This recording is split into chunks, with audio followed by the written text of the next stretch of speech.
Canada, United States, and everybody around the world watching this who cares about commerce and finance and taxes. This is the Tax and Money Show, episode number 49. We have a special guest joining us shortly. That would be Rob Anders, the former member of Parliament for 18 years. Yes, this gentleman here is a banking expert, and this is the gentleman that I was working with. I think you all remember last year, Rob Anders and I, we are the ones that got you back your money for an extra 2 years. That's right. The banking, the Canada Federal Bank Charter Act, the Bank Act of Canada, it was going to expire this year on June 30th. And because Rob Anders and I did a series of 5 shows together, and you know me, I got a big mouth. I was telling all of you, do a bank run, get your money out of Canada, move it to Panama, move it to the States, get it gone, get it into crypto, do whatever you got to do. Well, you all know that the Royal Canadian Mounted Police, those not so lovely individuals, along with CSIS, the Canadian Spy and Idiot Sentry Agency. Well, I don't even know what it stands for. Nobody even knows who they are. They don't even carry guns. They even tell you on their spy website that they're not law enforcement. What exactly do these people do? They write reports, I think, to the government that get ignored, I'm sure. And they also watch this show and make sure that the federal government sees what we're doing. So when Rob Anders and I are talking about doing a bank run, well, obviously that gets back to Trudeau, and Trudeau went ahead and extended the Bank Act 2 more years. So you've got 2 more years to move your money safely. And Rob and I are going to talk about that tonight. Now, everybody knows that I now live in Panama. I live in the capital city of Panama City. I absolutely adore it here. We had 84 degrees today, sunshine, nice breeze. And I ate too much, as I always do when I go to the fish market. I had clams, I had shrimp, I had chicken wings. I had it all. And I had it all for less than $15. So I am ecstatic about my life here in Panama. I adore it here. Many of you are asking me, hey, what's going on with the riots in Panama now that Trump is taking over the canal? Well, where do we begin telling you what's wrong with that? What riots? What riots are we talking about here? I walk 10 kilometers a day in this town. I walk, it doesn't matter where in the city I go, I will go there. And we're talking the slums, the rich ends, the medium ends, the beach fronts. I go absolutely everywhere in this town. Nobody's rioting here. Panamanians only riot when their government is going to steal something from them, or when Canada comes in, because that happened last year. The Canadian mining company that wanted to absolutely obliterate the economy here and obliterate the environment here, the Panamanian people shut the whole country down and kick the Canadian mining company out. That's when they will start their protesting. No, what Panamanians do Thursday, Friday, and Saturday nights, they party. This is a city where car washes that operate as car washes during the day become nightclubs at night. And people show up with food and liquor and DJs. No idea where they come from, but they show up. People dance and party here all the time. And then we've got a week-long carnival taking place at the end of February, working its way into the beginning of March. This country parties, man. That's what they do. So no, there are no riots here at all over Trump's alleged threat to take over the canal. And that's not what he's doing, by the way, everybody. And the Chinese are not as influential here as you might think that they are. The Panama Canal here in Panama City has 4 cranes on the west side of the canal, and between 8 and 12 that operate at all times on the east side of the canal. And the 4 on the west side of the canal were built by a private, for-profit Chinese company. But they didn't own the land. They just owned the cranes. They had a deal to be able to lift stuff off of their ships first. That's all that it was. But thinking about it, there's no choo-choo tracks on that side of the canal. So there's no real way for them to move merchandise. I think it's actually a losing endeavor, if you want the truth, because there's a train track and a storage yard on the east side of the canal. And that train moves goods to the north end of the country or to the middle of the country. So this Chinese company is not very smart. I don't see where it was a winning move for them at all. What Trump was actually talking about is not taking over the canal. What he was talking about is the Chinese government's made a very big move worldwide to loan money at astronomical interest rates to countries around the world for infrastructure projects, knowing that these countries cannot pay those debts, and the Chinese would then take over the infrastructure that their fake money paid for. For example, almost every highway in Pakistan is owned by China now. Yeah, they own all the shipping routes, the vehicle shipping routes now in Pakistan, because Pakistan fell for this. In Myanmar, all of you know that I was in that Myanmarian war zone back in 2018, January 2018. The Chinese were building a shipping port in the city of Sitwe, a city that has only one traffic light within it, I might add. That city was then going to be taken over. The Chinese knew what they were doing. They were going to take the whole city over. The problem is, at the time, interim president Aung San Suu Kyi simply didn't have the balls to say no to the Chinese, because she's a Buddhist pacifist, sweet lady. I met her, I interviewed her, but she wasn't the one to say no to the Chinese. So the military junta, spelled junta, they got in there and they told the Chinese, no. That's what they said. No. But the problem is, everybody in Myanmar misinterpreted what the junta was actually doing. So it triggered a civil war between the Rakhine state, which is like their Quebec, and the eastern state of Myanmar. And then when the country was infighting, that's when the Islamic gangs of Bangladesh, they decided to make their move into the Rakhine state on the west side of the country and start slaughtering people again, because they were doing it when I was there, and they started doing it again a year and a half later, all because the military said no to China. Well, the Chinese government made the same type of deal here in Panama to build infrastructure. The 4 cranes we talked about, that's a private company. But the highway systems and the choo-choos and whatnot, yes, China was funding that. And now they are not, because Trump obviously made the appropriate threat in the appropriate way. But I don't think it's a threat. I think Trump made a deal. He's a businessman. I think that there's going to be a lot more money now coming into Panama because of this deal, where I'm sure the Americans are going to have to pick up the slack on what the Chinese will no longer be paying for. There's no war coming to Panama. Trump is not going to put battleships on the coast of Panama and launch rockets into this country. I live here. Do you think for a second a guy with my intelligence and my knowledge of politics in North America would still be right here on the shore, 800 meters away from the canal? If I thought for a second that Trump was going to put weapons on his ships and launch missiles into where I live, are you kidding? No, I'd be gone. Instead, what I'm doing is I'm staying here in Panama City, and I'm watching Americans flood into this town with lovely money. They're bringing lots of money with them. There is a complete and total influx of cash since Trump took office. So God bless them for it. Panama is doing just fine, and America is not going to own it. America is just going to do business. That's it. All right. So I'm quite thrilled to see what Trump is doing. But now it's time to bring in Rob Anders, our special guest, because we got to talk about digital currency. And we do have to talk about Chinese influence around the world, along with Canada's, lack of influence around the world now. We're going to talk about everything that Canadians and Americans and even Panamanians need to consider about their money. Rob, welcome back to the show. It is always an extreme pleasure to have you here. Thank you so much for joining us once again. Good to see you, my friend. Well, tell everybody who you are and why they need to love you as much as I do. Go ahead. Was a member of Parliament for 18 and a half years in Ottawa, representing Calgary West. And I think I've taken it upon myself to learn what I can about central bank digital currency. And it's not good. And the more I learn, the less I like. So I've been doing my best to try to warn people about it. And I was just reading a report today that the Justice Center is going to be putting out about it, warning people about the threats that central bank digital currency has to their privacy, their security, their freedom.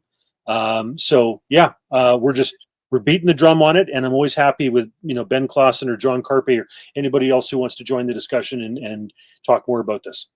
All right, so we're going to cover crypto throughout the course of the show. You worked with the Minister of Defense in Canada for a while, is that right? Several of them, sure. Whether it was Peter MacKay or Jason Kenney or Liberals, etc. Yeah, John McCallum, etc. Yeah, etc. All right, now just talk to me a second here. The Minister of Defense in Canada, what do they actually do? Well, a lot of them are just figureheads, to be honest. When Art Eggleton, for example, was Minister of National Defense, I actually felt really sorry for the brass that would come to visit him. My office was on the same floor, third floor, West Block. And, Art's office had a lot of those kids with, kind of green and blue and, whatever hair going on and lots of piercings and stuff. And I would see all these, polished brass military guys, shine shoes, the whole 9 yards, coming in, and they had to do presentations to these kids. They were obviously woke and progressive and liberals and all that type of stuff.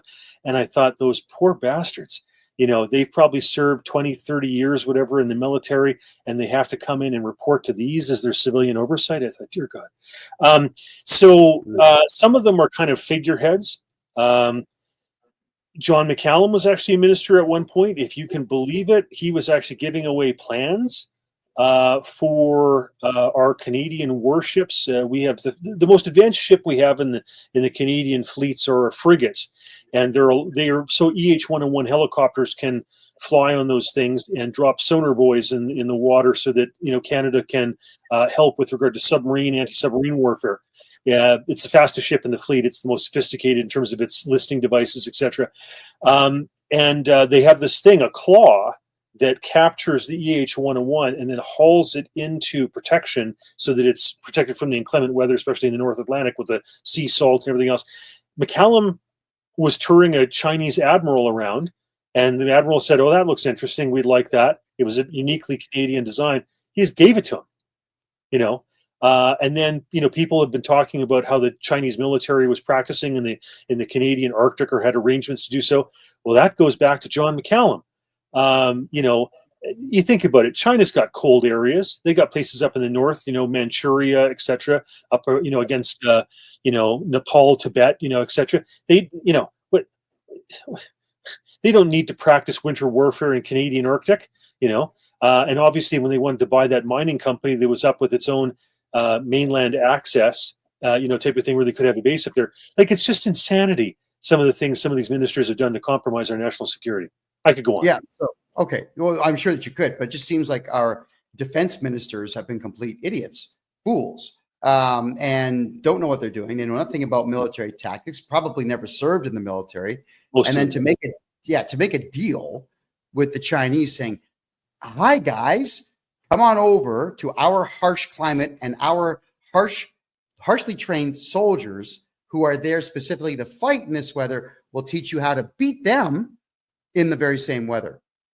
Wow. Why would they? Why? The amount of subversion that has gone on in Canada, whether it's with regard to the military, Canadian Border Services Agency, the CRA, etc., with regard to China, politics, you could look at the BC legislature, you could look at the federal politics. It's disgusting the amount of stuff that's going on with that. Yeah. So I'm just wondering, is there maybe any precedent that could be set by making sure that we put somebody with real military experience into that role? Well, that's part of the problem in Canada, is that so few of our elected representatives actually have any military background. Like in the United States, many more members of Congress and the Senate actually have military backgrounds in service, but in Canada, it's sadly lacking. And, I don't even necessarily have to have somebody with a military background, but they have to kind of get it. They have to understand national security. They have to care. Like the guy in McKay's office who was the best, his wife is now retiring as an MPP in Ontario, Lisa MacLeod, was Joe Varner. Joe Varner, when he worked for Senator Forrestal, did amazing counterterrorism work, produced these beautiful summations of kind of counterterrorism and terrorism activity around the world. I used to get those and read through those. And he was the guy that was coordinating those Halifax summits that Peter MacKay would put on in terms of North American security. So hats off to Joe Varner for his service to the country. All right. So I think the correct answer to my question is the Minister of Defense does nothing except commit high treason. I think that's what I heard. Yeah, well, there's, I mean, there's recent ones where they were put in, I think, largely for the issue of gender and the idea that, there were women who, had complaints about the sexual harassment, etc. And it's a legitimate concern. Don't get me wrong; it's an issue. But surely to God, we put in ministers for more than just that. Like the Canadian military or the American military, any military for that matter, should have to deal with more than DEI and gender issues and transitioning and whatever. I mean, if that's the biggest issue, we're in deep trouble. Yeah, and none of that makes money, by the way. So that's the biggest problem. It costs a lot of money. It doesn't make money. All right. So you're somebody who is very seasoned in politics in North America. So I just want to get your take now on the Trump election with him in office. You're also kind of an economist. You're definitely a banking expert. Is this good for North America and I guess the Western Hemisphere in general? Go ahead. Well, okay, so Trump is in a war in a sense with China and BRICS. You've got these countries, whether it's Brazil, Russia, they say India, but I think India is actually hedging out of it. China, South Africa, etc. They're trying to challenge the U.S. dollar. And I'm not saying the U.S. dollar is perfect. They used to have 20,000 tons of gold. Now they're down to 8,000.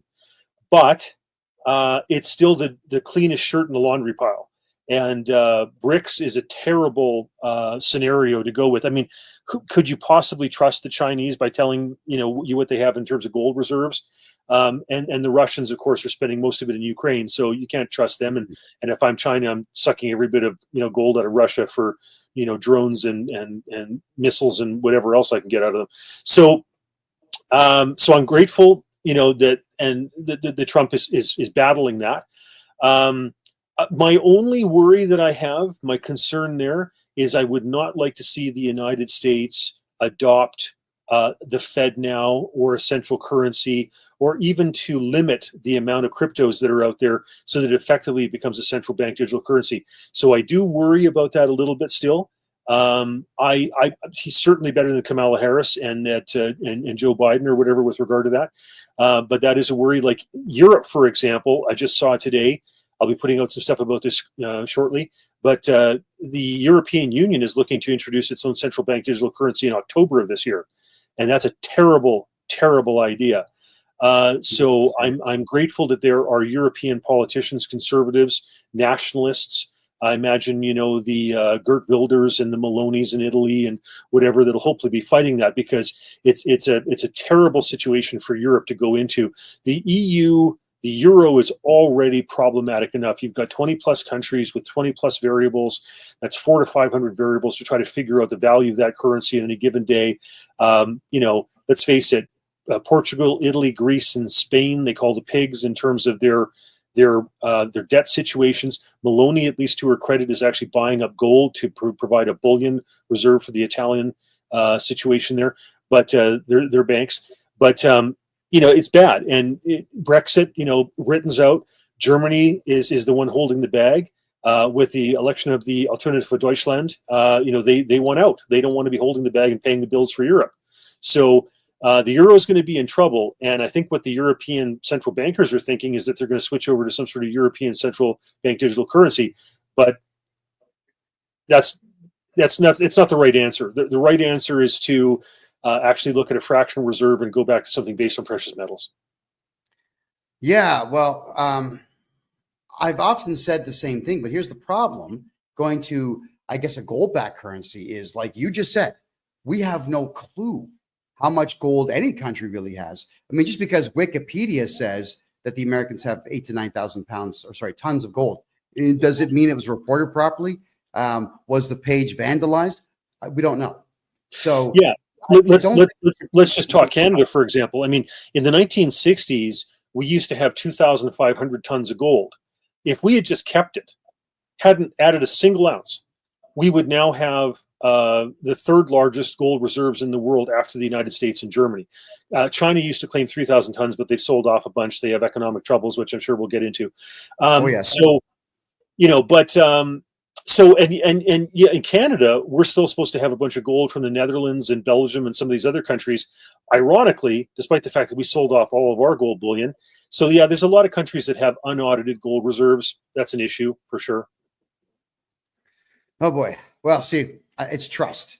And I think at this particular point, we've been lied to over this COVID thing for 4 years. It shut down economies all over the world. I'm actually seeing it here too, Rob, is that the office towers here that were full in the year 2019 are all 80% empty now. So if you want to invest in Panama, now's the time. You could buy a whole building for maybe 17, 18 million bucks, turn into high-end condominiums. And, hey, anybody who wants to invest in a hockey rink down here, I can guarantee you it'll make 12 million bucks a year just in public skating and only 12 hours a day. We've done the numbers. There's all kinds of investment opportunities here, folks. But it's sad that all those office towers are sitting there empty. And Panamanians, they're in general, they're very polite people. They're not all out go-getters and say like, buy now, buy now. They don't do that. So they're scratching their heads wondering how it is they can fill these towers. I'm here helping them do that. And of course, you know what happens, Rob, when guys like you and I come down to countries like this to invest, stop exploiting poor people. Hey, are you kidding me? Panama is not a poor country, people. Like that canal alone, Rob, just in the fees for the ships to go through the canal is 4.5 billion bucks a year. All right. That's just opening the locks and letting them through. That's not including the storage and the shipping and the side grease deals that go on. There's money galore coming here. It's not a poor place, people. But at the same time, they don't trust anything here except for the US dollar. Isn't that interesting? Panamanians actually, and Colombians are the same way, and so are the Nicaraguans. They don't trust any form of currency except for the US dollar. The Costa Ricans are the exception. They love Bitcoin, but everybody else wants US. Maybe you could reflect on that. Go ahead. Yeah, well, I'm with Charlie Munger. He's unfortunately deceased and passed away, or Warren Buffett. This is according to them. They said if all the Bitcoin was offered to them for $25, they still wouldn't buy it. And the reason they said that is because they said there's nothing back in it. It's, if you have an electromagnetic pulse, for example, poof, that stuff's gone. So, I understand, that in Holland centuries ago, people got really excited about tulips, and there was a tulip bubble. And I accept that, once upon a time, salt, was used to preserve meat. And so the word salary comes from salt, right? Seashells have been used as money. So barley was the first form of currency because you could flood out the fields, in Egypt in the Nile, and the salinity wouldn't affect the ability to grow barley crops. So, there's other things that are used for currency for sure. But, it's hard to beat gold or silver or oil. We basically had a petrodollar since 1971, 72. Those are real. Copper. The Roman Empire had a copper coin, and of course we've had copper coins. So that stuff's all very tangible. It's got thousands of years of track record. Hard to beat. All right. Well, I can say this, that with Latin Americans having so much faith in the US dollar, and now with Trump in office, the Japanese are happy. The Italians are happy. I can tell you that the smart Panamanians are happy. So everyone's happy with this. I honestly think we're going to see quite the spending spree taking place, especially in a place like Panama, where retail, it's the culture here. There's more retail stores here than I've ever seen anywhere else in the world. And they're all throwing down greenbacks and they all absolutely love it. But I do want to talk about China here, because everyone's saying it's World War III because of China. I'm saying, well, hold on a second here. The Chinese are not going to send nukes. They don't have enough to be as big a threat to the United States as they would like everyone to think that they are. No, it's going to be an economic war. But I'll tell you what I'm thinking here on China. You can tell me if I'm right or wrong. Is they have a problem with their infrastructure projects. They're building them like garbage. They're actually, they call it tofu construction, where they're actually mixing gypsum and cardboard into concrete mix. and there are people leaning on walls, and the walls just give up. They just give in. And entire floors in buildings are just collapsing downwards because there's no rebar in this garbage concrete they're using. The Three Gorges Dam, which it has so much water weight behind it, it actually slowed the planet down by 0.0000001 second. That's how much weight there is behind that dam. And it's bulging in the middle. They didn't build it properly. Their EV sales are down, and nobody wants to buy these things anymore because they're all catching on fire. China has built 5 cities inside their country and 1 in Malaysia. Nobody lives in these cities. No one's moving into them. So you, sir, as a banking expert, maybe you could tell us what you think is going on with China with all these problems. Yeah, well, some very tangible things. First off, rioting. China has an incredibly repressive system, but people can't get their money out of the banks, right? So that's a huge hallmark of economic problems. One of the ways that you can figure out just how bad central bank digital currency is and all the manipulation behind it and everything else, just look at the Chinese digital yuan. It is by far the most advanced, comprehensively used domestically, central bank digital currency. And what you look at there is the Chinese would rather have a home in Shaughnessy in Vancouver sprouting up weeds than they would have their money in a bank in China, because they can't trust their government. It'll expire. Literally, if you complain about the government, you can't travel, get a bus ticket, a train ticket, a plane ticket. They can seize your pet, for God's sakes, if you're not, complying with their social credit stuff. So it's insanity. So people are desperate to get their money out of that system. And yeah, the corruption in China probably beats the corruption in Russia, and that says a lot. And so, traditionally, the reason that the Han rose, that the reason that the Chinese culture rose, was because they had to deal with the flooding of their various, Yangtze and Yellow Rivers and everything else. Arnold Toynbee talks about this in terms of the study of history. And so that's what forces the Han to really kind of rise above, because they have to deal with this flooding issue. Well, if the Three Gorges Dam goes, and it's looking like it will, that is a massive economic, political, everything catastrophe, humanitarian, whatever for China, and it'll set them back tremendously, no doubt about it.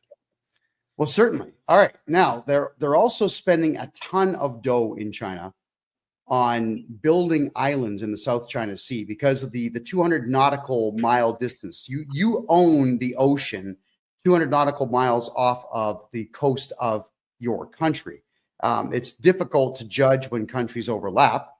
But Chinese are out there building islands, declaring them Chinese territory, and now that 200-mile radius expands, and it goes right into Taiwan's and the Philippines and Vietnam's water space. So they're putting money into this, and while they're doing this, they're building buildings that fall apart, and they're building towns that are sinking into these inexplicable sinkholes. What could they possibly do to actually be part of the world economy now that Trump has made the deal to get them out of Panama, and the rest of the world is realizing the Chinese stuff sucks? I mean, let me hear it. Well, once upon a time, China had the benefit of having some of the lowest wages in the world. But now Mexico is actually cheaper than China wage-wise. So tons of companies that have gone over to China and have been screwed with in terms of copyright, trademark.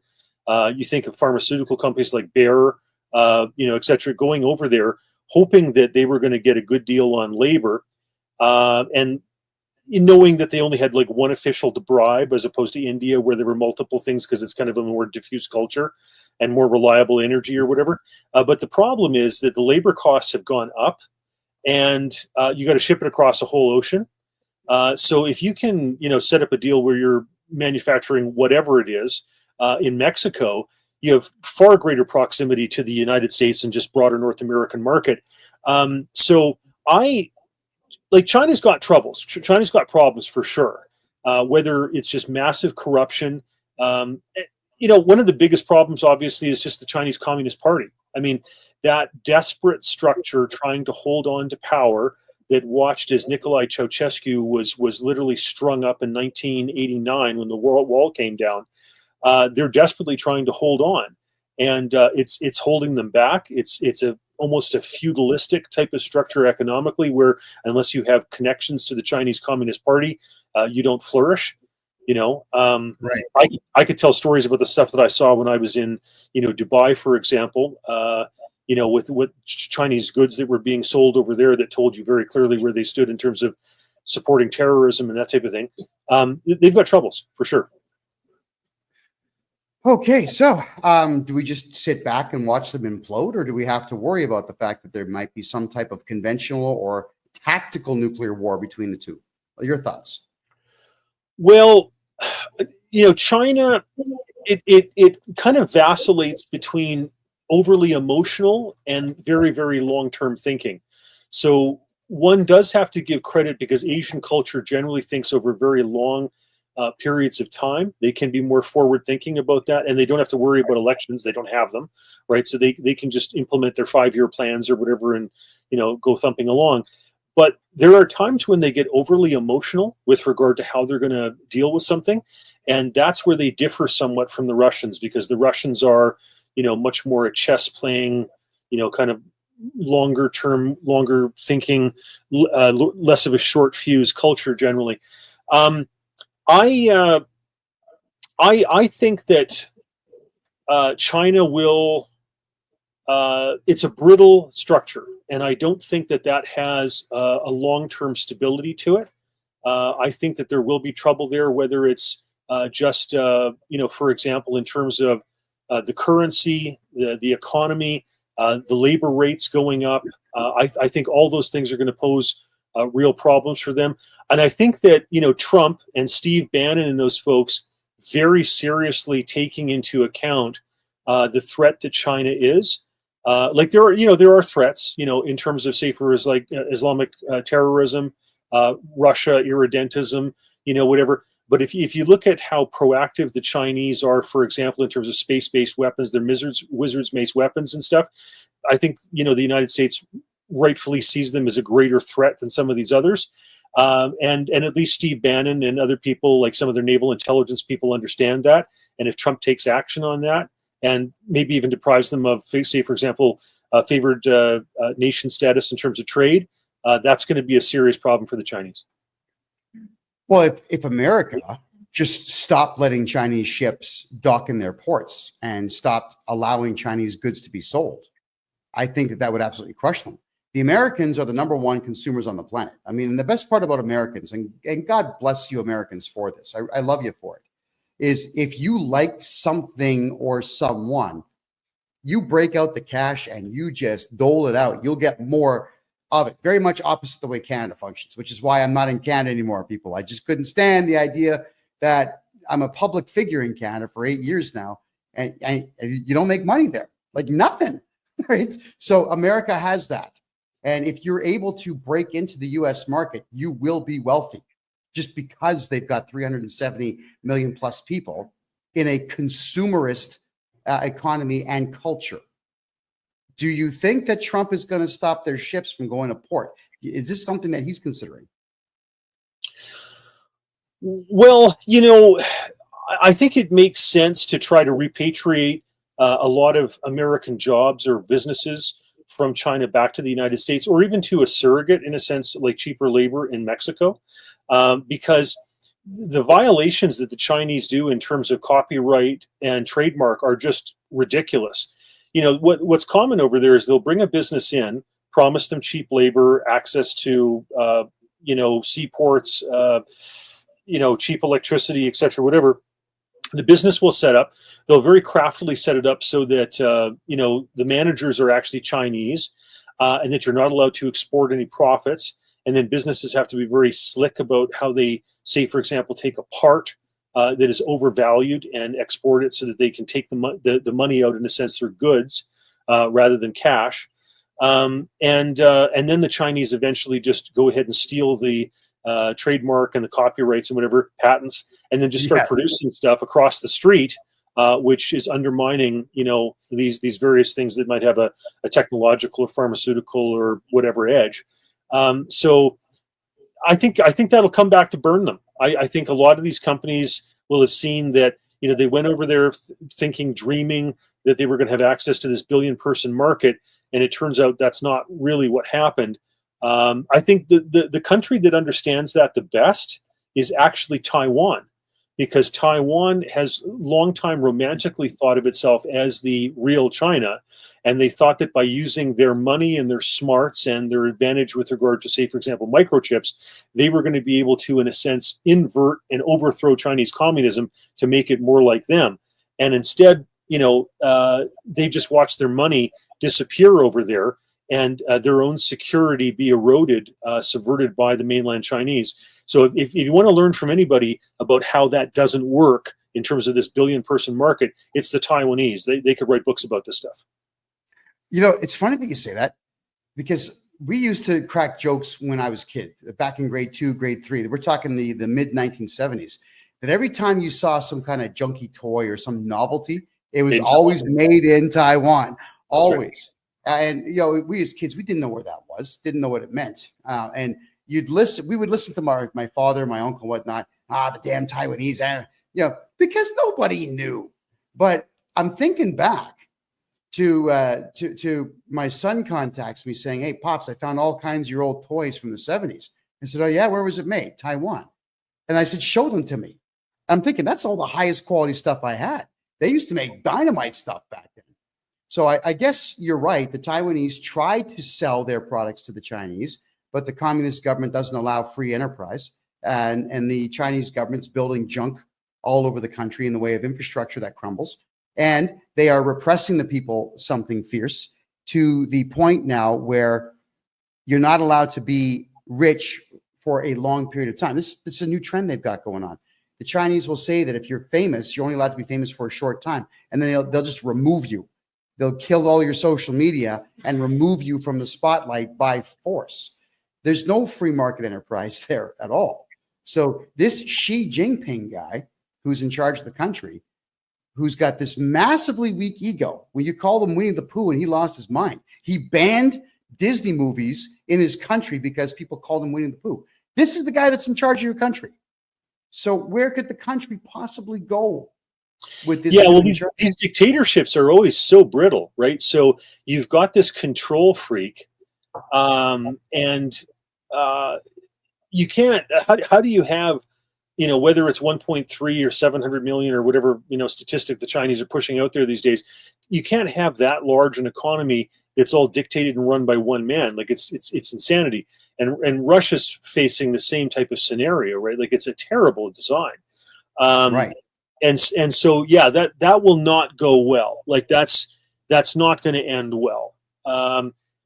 It's a brittle system. And when these dictators die, there's always a power struggle. And so that's going to be ugly, both in Russia's case and in China's case. It's probably good for Ukraine. Like if Putin was to kick the bucket tomorrow, all of a sudden there'd be a power struggle in Russia, and they would be so internally focused that they probably couldn't, tie their shoelaces together with regard to what they're doing in Ukraine, and that would probably end that. So, good for Ukraine if Putin kicks off. But yeah, both those countries. And here's a problem for us: is if you have a Russian banking crisis, a Chinese banking crisis, which they're both well set up for. People demanding, to get their money out of the Chinese banks, the digital yuan not doing very well, causing problems. The Russian economy, the ruble crashing below a penny American type of thing and keeping going south. If those credit systems fail, the worry is, will it cause a ripple effect across the rest of the banking system? That's a problem. Well, how far do you think that ripple would go if the Chinese one doesn't do well or the banks crash? What happens to the rest of the world's banking? Well, okay, so let's look at this. Let me talk about currency and monetary policy just for a second. Sure. About that. So here's a problem, folks. There's inflation. And if the governments actually go ahead, the central banks actually go ahead and raise interest rates, they kill themselves. Like you can raise interest rates for a month, maybe 2 months, but you probably can't keep it going for 3, because if you do, it kills your ability to refinance your own debt, makes it too expensive, and bankrupts the country. Problem. So all you can really do is raise interest rates for a month or two and then bring them back down so that the refinancing of your own debt doesn't strangle you. Now, if there's an economic downturn, China, Russia, our economy, okay, normally what you do, Keynesian economics, etc., whatever, you cut interest rates to stimulate spending. Problem is, if you cut the interest rates, nobody buys the bonds and the treasury bills. So they already have a problem, both in the United States and other countries. The governments are buying their own debt instruments because right now the markets aren't fully taking them up. Normally, what should happen is the brokers go, oh my gosh, the treasury bills haven't been bought. Problems, panic. But instead, the governments step in to buy their own debt instruments. It's insanity. So in that case, they don't have the power to cut interest rates. So you can't raise interest rates like Paul Volcker did when he was chairman of the Federal Reserve in the United States to fight inflation. And you can't substantially cut rates because nobody's going to buy the debt instruments. So the only option you have is to go ahead and deflate the currency, is to go ahead and or inflate, depending on how you look at it. And so as a result, all you do is print money. And when the United States pulled off the gold reserve in 1971, up until 1980, in that decade, the purchasing power of the U.S. dollar shrunk by 75%. So what you could buy in it basically went down to a quarter, right? So the value of your dollar in 1971 was value of what you could buy for a quarter in 1980. And that's what not just the United States is facing, not just Canada, but most of the countries in the world are facing that. And that's the reason why people are seriously looking at gold and silver and other things, because the only option these governments have is to inflate and print money. Yeah, okay. And we've seen jihadi Justin Trudeau do that. How could Canada, which it had a surplus of $10 billion when Harper left office and Trudeau came into office, and with a country of 40 million people where 11 million are not working because they're unskilled foreigners that just showed up with nothing and they've been given everything, how could you possibly pay that debt? So the Canadian government, like many governments, is just printing cash. You know, Rob, what's terrifying about that is after World War I, I've seen all the archive photographs where children would break into banks and grab all the cash that was in there, not to spend it because it had no value, but to make forts out of it, to play with it like it's Lego. There's look it up for yourselves, everybody who's watching right now. Just jump on Google and look up German children playing with Deutschmarks as toys, because it was a million marks had a penny value by the time the war was done, because they just kept printing it. The Canadian dollar is doing the same thing. So now let's talk about Trump versus Canada here. There's so much Canadian money floating around the world, not inside the Canadian economy. Do you think that Trump has considered that? And if so, what plan does he have for that? Well, Canada's got nothing backing its currency, right? Like, we have no gold bullion reserves. We're one of 12 countries in the world that has absolutely nothing. And we had, like I said, a strong financial position, even stronger than there was vis-a-vis the United States probably in 1960. Canada used to have a free banking system from 1817 to 1914. We were the best banking systems in the world, but now we're in serious trouble. So, there's been this, threat of tariffs, which really was because Trump wanted us to fix our border security issues, et cetera, blah, blah, blah. But, if he just pulled a Millet, and if he cut stupid spending in the United States and got rid of woke progressive programs, what would happen is money would flood into the United States, including Canadian money, a lot of it. And our dollar would slump. The only thing that Canada has going for it is our beautiful trade relationship that we have with the largest market in the world, the United States of America. When Mulroney was in and conducting the free trade agreements, 80% of our trade was with the United States, foreign trade. Now it's about 60%, which is still a massive chunk. If there's anything that threatens that, that's the only thing we've got going to prop up the Canadian dollar. That's it. So, if the Canadian dollar really fell into a slump and that trade relationship went south, or we had just a tremendous downturn in our economy, all Trump would have to do is say, well, listen, Canada, I'm willing to let you swap out Canadian dollars for American dollars. And if that dollar keeps on dropping, there's a lot of Canadians that say, done. You know, like the I'd be at the front of that line, Rob. Really, yeah, the front of that line, I would be there. I've had discussions with some of my intelligent friends about this, and I'm just going to run through like the mistakes that Canada's made over the years. Okay, and it goes back a long time. So, you know, we used to have, for example, the Winnipeg Grain Exchange was actually bigger than the Chicago Mercantile Exchange. But what did we do? We went ahead and centralized it, created the Canadian Wheat Board, bought wheat off of farmers for below international market value, and sold it subsidized to China through Canada Steamship Lines, Par Martin's, you know, the Martin family's company, okay, with a monopoly contract on that. Foolish. Killed a perfectly good grain exchange that would have, you know, potentially been bigger than the Chicago Mercantile. Insanity. We created the Canadian Broadcasting Corporation, which employs 50% of all the radio and television journalists in the country. You know, effectively kneecapping the ability to have, you know, a lot of private sector do a lot of that type of stuff, etc. Then, for example, you know, we gave up on the Avro Arrow, and a lot of those engineers went south to the United States. You know, we were sold at the time at the idea that, you know, it was intercontinental ballistic missiles and long-range bombers weren't necessary. Well, long-range bombers are still around, and we lost that key sector of the economy. You know, we could have been a nuclear power. We had a Minister of National Defense, Doug Harkless, and wanted Canada to be in that realm, and instead we chose to play pacifist with regard to that. We had, like I said, the gold reserves in 1960; those have all been sold off. We elected a communist sympathizer like Pierre Elliott Trudeau, and his son's not much better. You know, we've had all these left-leaning, you know, kind of prime ministers, etc. And then, you know, we had this opportunity with oil and natural gas to sell to Germany, Japan, South Korea, you know, all these countries. And what did we do? Kill pipeline after pipeline because of woke environmentally, you know.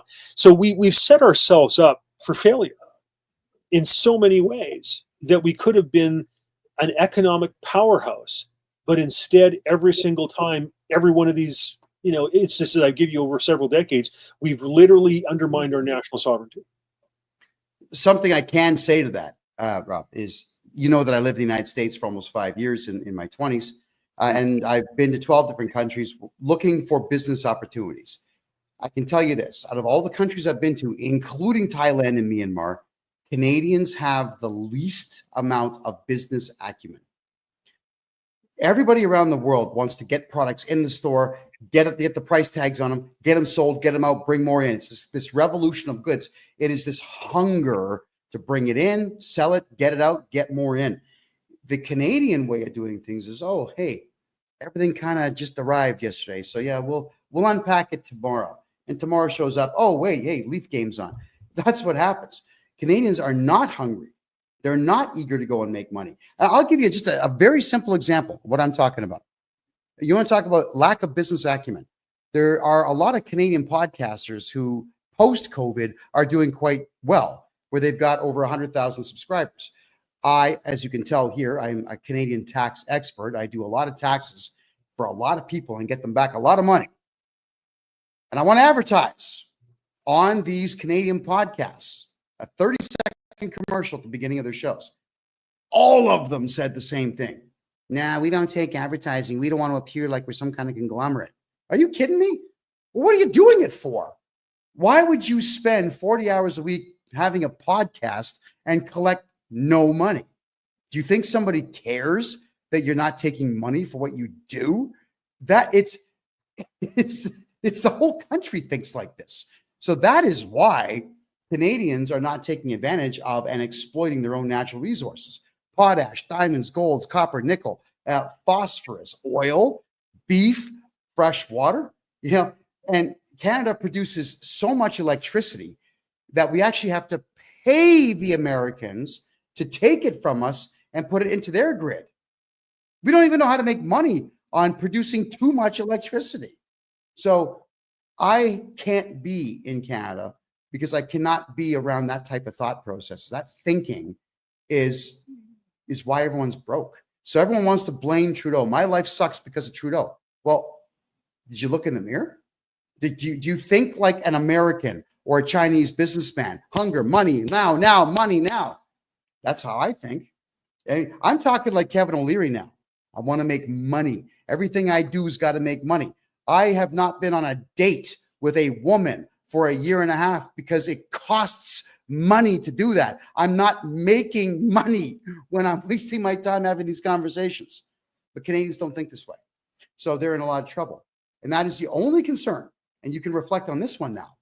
My only concern, if some Canadian provinces join the USA, will that crazy non-hunger for success begin to rub off on the Americans? Go ahead.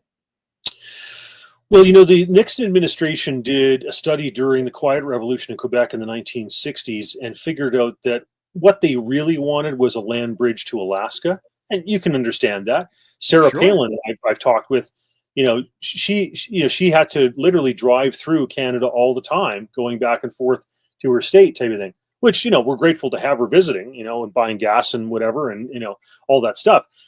So I understand that. Alaska and Hawaii were admitted as the 50th and 49th state in 1948. Their financial position, there were people in Alaska who didn't want to become the 50th state. And the reason they didn't was because at that point, Alaska was a territory. It was a protectorate, like a Guam, like a Puerto Rico, like the American Virgin Islands, like the Philippines used to be, like Panama used to be. And so the upside of that was that nobody paid federal income tax. The only people who did were the ones who worked for the federal government. Nobody else did. So you imagine if all of a sudden you shave 20%, 22%, whatever off your taxes, pretty sweet, right? Yeah. Alberta was in a situation under Ralph Klein where we had an MLA for Calgary North Hill, Richard Magnus, who was proposing that we eliminate provincial income tax.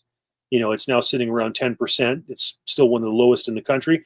But if we eliminated that and just had oil royalties, for example, that would put Alberta, if you didn't have to pay federal income tax and you didn't have a state or territorial, whatever, provincial income tax, all of a sudden, Alberta would be the lowest tax jurisdiction in North America. It would be lower than Wyoming and lower than Alaska. Money would flood into the province of Alberta. So, there's a lot to be said for that because Albertans overpay in terms of equalization, billions and billions of dollars. We're owed by the federal government hundreds of billions of dollars in terms of our overpayments for Canada Pension Plan and everything else. Alberta would become the per capita wealthiest jurisdiction in North America. It's pretty compelling. Well, I guess I'll just put this up saying to President Trump or anybody working for the Trump administration, could you maybe consider making Alberta a state, or better yet, as Rob Anders just said, a protectorate? Because Alberta is a beautiful province and should not be part of Canada any longer. There's no reason for it to do so. And I still have my Alberta driver's license. So should a protectorate situation happen, I'm an American national that same day. And for all the Americans watching right now, I'm a Canadian citizen who had to escape, didn't just leave for fun. I had to escape communist Canada because there were 7 attempts on my life as a journalist and 7 months of prison time for just telling stories online that I could back.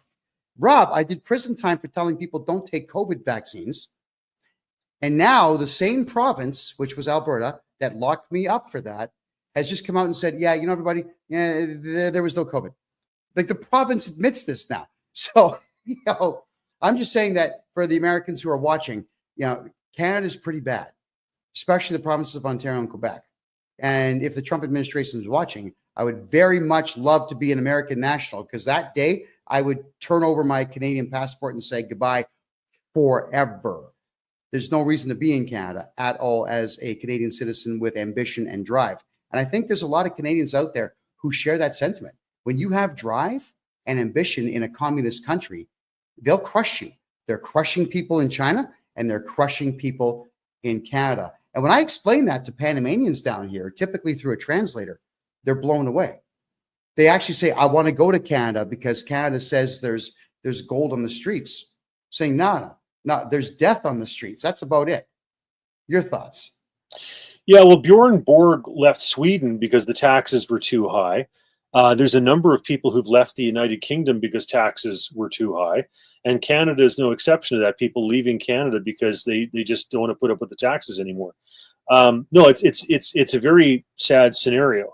And that's why so many of our entertainers and people who, earn good money for their abilities, their merit, leave Canada and go to the United States because it's just a cheaper tax jurisdiction, and your money goes further. Your purchasing power is more, etc. I mean, you just look at gasoline. There's tons of people who will go across the border, whether it's Point Roberts in British Columbia or whatnot, to buy gasoline in the U.S. because it's cheaper. When I used to travel to Ottawa, going from Alberta out to Ottawa to take a vehicle out there, I would travel mostly through the United States because there were more gas stations and it was cheaper. Oh, absolutely.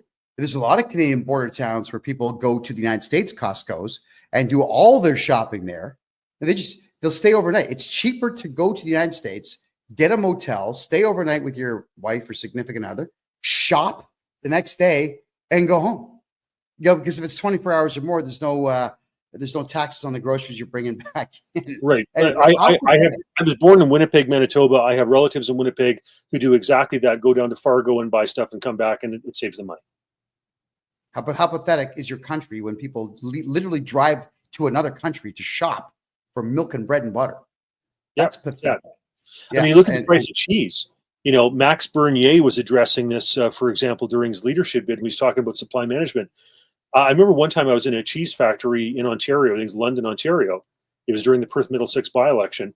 And we put on the little, hats to make sure your hair didn't get anything. And I was asking the guys, I said, so what would happen if we actually had got rid of supply management and allowed American cheese up here? And he said 90% of the Canadian cheese manufacturing would go under because it's been so cross-subsidized with supply management that most of the companies couldn't compete.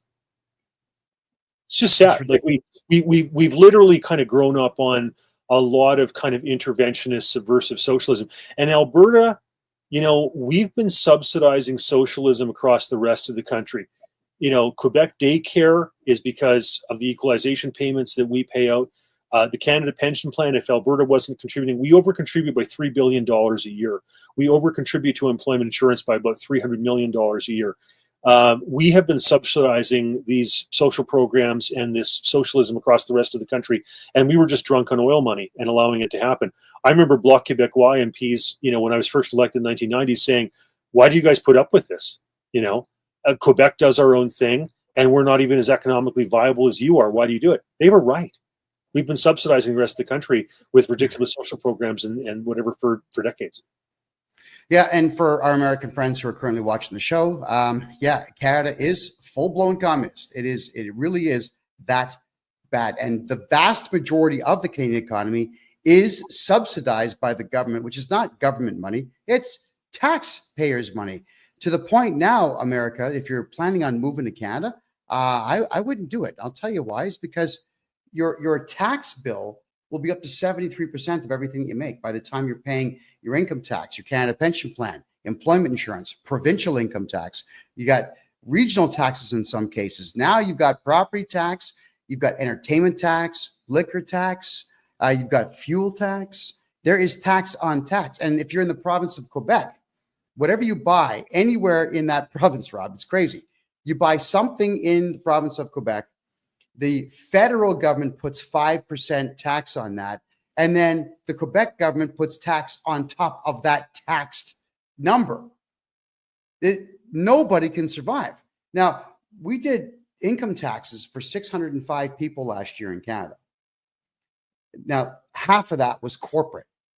And as soon as I put these corporations into a plan, an actual tax-free plan, I can get Canadians to never pay tax again legally. The second that we did that, they all got profitable within 3 months. All of them, completely and totally above board, not just surviving, but actually making money and putting it in the bank. 3 months of no tax. That's how much tax there is in Canada. So I remember one time I was at a kind of a Austrian school economics, Ludwig von Mises kind of institute situation we had here in Calgary, a luncheon. And there was one of the Johnston brothers presented this, and he said, in ancient Rome, when they were trying to crush Carthage, they imposed the heaviest level of taxes in the ancient world, from which they thought Carthage could never possibly recover, and that was 10%. And you think how high taxes are in Canada compared to 10%. Alberta has the lowest income tax in Canada at 10%. I think that we should have some sort of constitutional amendment where there can be no tax above 10%. Because if it's good enough for God, it's good enough for government. No. Yeah, 10% is considerably better, but it doesn't change the fact that in the province of Alberta, Rob, you and I had a good laugh about this. I moved to the city of Calgary from Toronto, and I did that in February of 2021. Now, I shouldn't eat Doritos, but come on, man. The guacamole ones, they're the best. All right. A bag of Doritos, the big bags, those big bags of Doritos at the time were $2.99. Now, by the time I left Calgary in November of 2023, that's just 2.5 years later, the same bag of Doritos is $10. A roasted chicken is between $25 and $35, one. And I am buying 5-pound chickens here for roasting at $2.80 a piece in Panama. A whole chicken, not just a little chicken breast thing that's sitting in a roaster. So, yeah, Alberta might have low taxes compared to the rest of the country, but the food prices are ridiculous. And it's all artificial. There's no reason for it to be that high. So here's a question I've got for you in reference to high prices. When you look at a house in Toronto or Vancouver, they're garbage. They're built like crap. But they're $1.5 to $2.5 million for a 2,000 square foot house.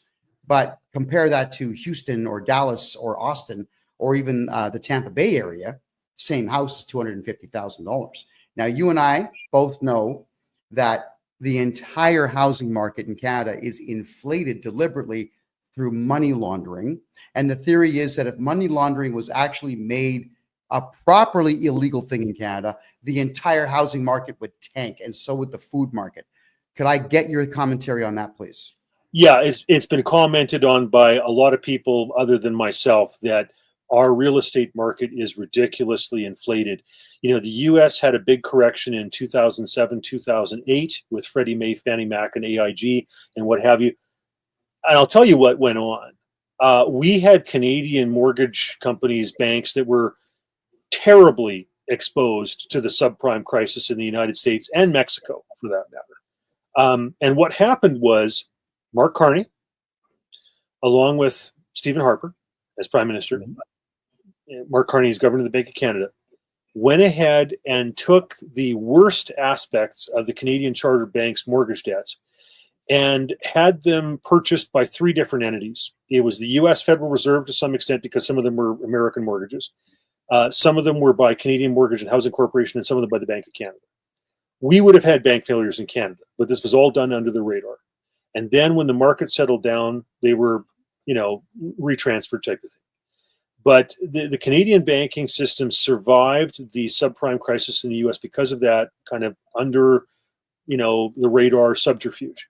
The correction that happened in 2007, 2008 in the United States has still not happened in Canada, and that there's a shoe that is waiting to drop.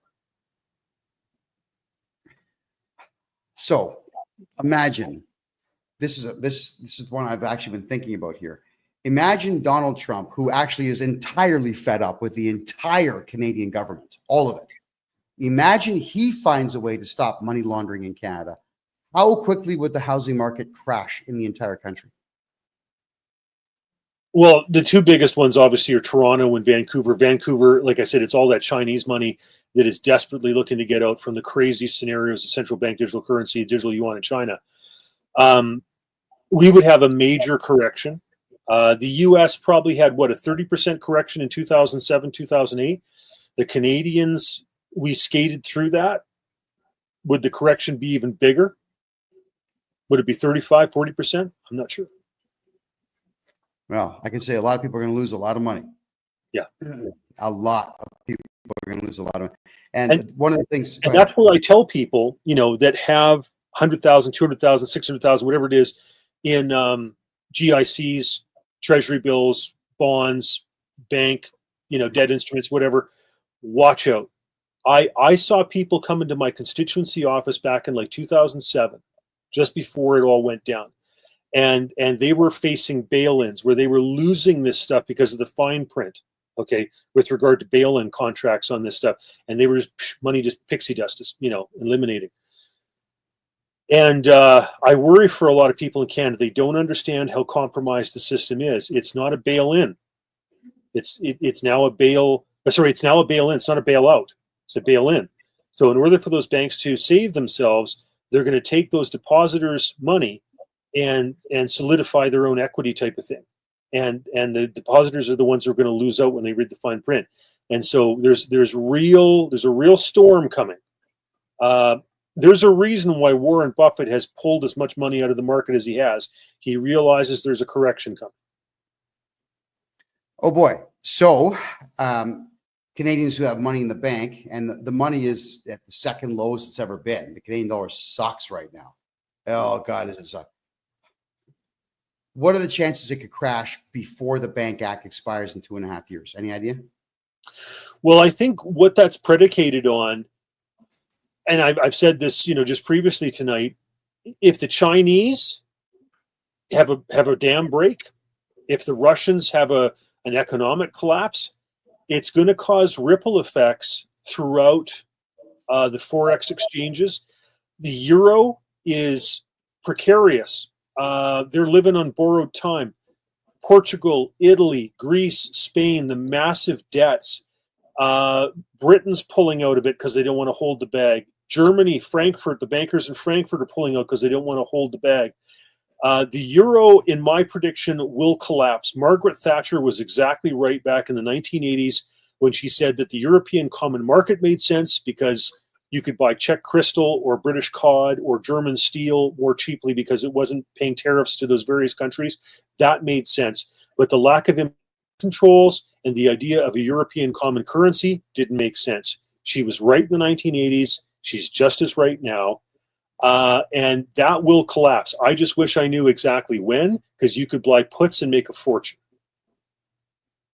All right. So we should probably have a financial advice show coming soon. What to buy to avoid the crash. That's not a bad idea.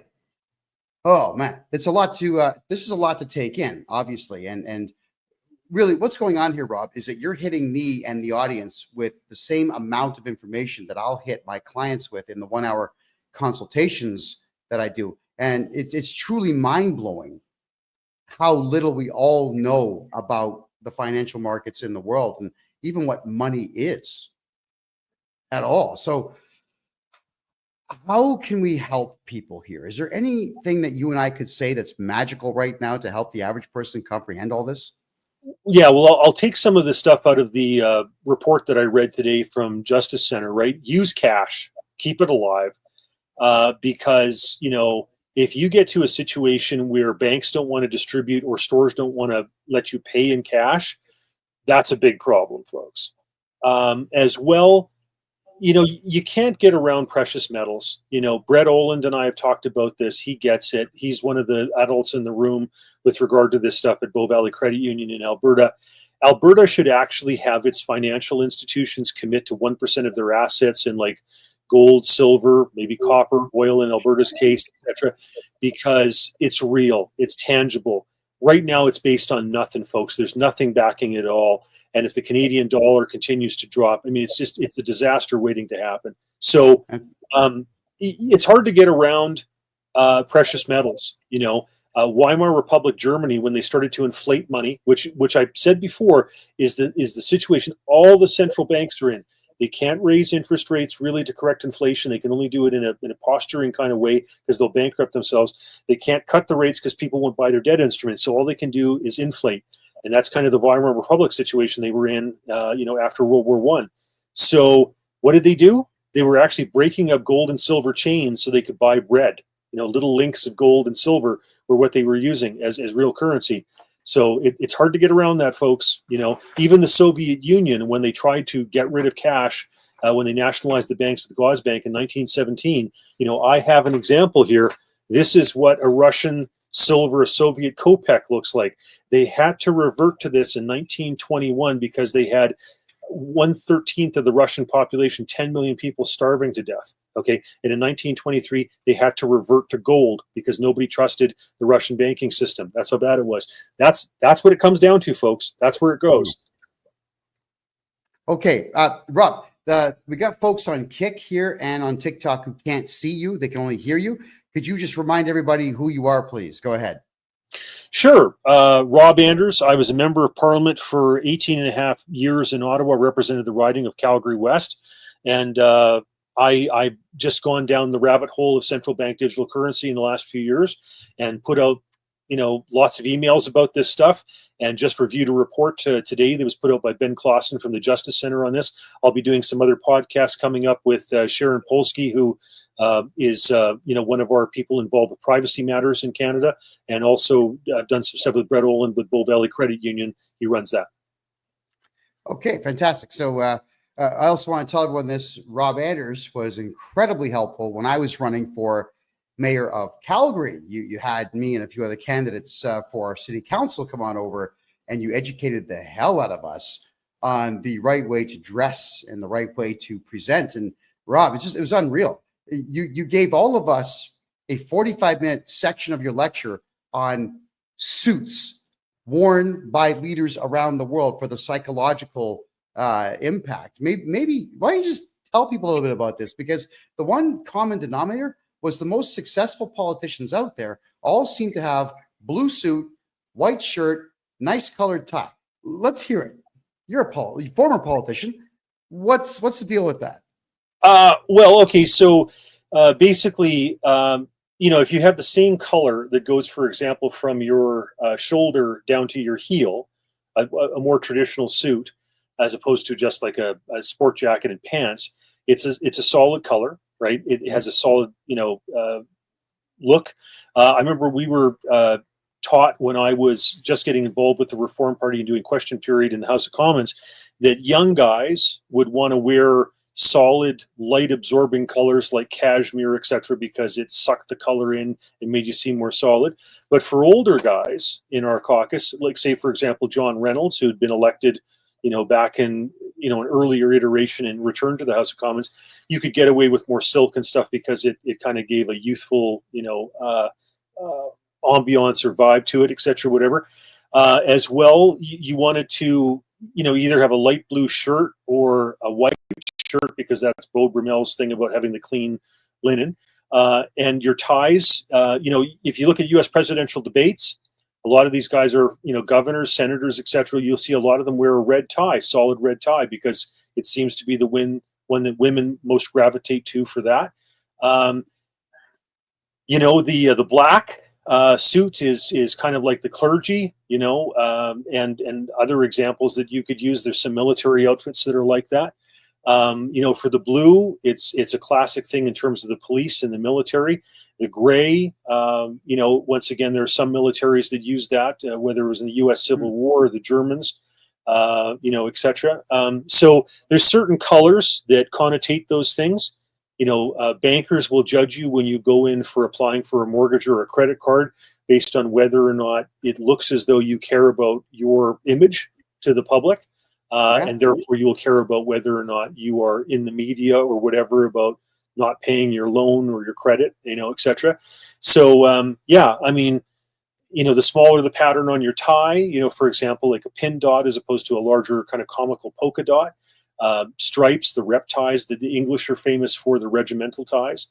All these things factor into the image that people see of a politician or a banker or what have you. And the fact that you were able to lecture us for 45 minutes on this with a slideshow showing us the fashion follies out there, gray suits with pinstripes, which did look terrible beside the blue suits. We start to understand, and the reason I brought this up is we begin to understand how easily we are manipulated with just some guy wearing some cloth on a stage. So now, is there any warnings that you would like to give to the public about maybe not giving too much power to what you see and hear on the media? I got to hear your thoughts on that one. Yeah, so let's take Mark Carney for example.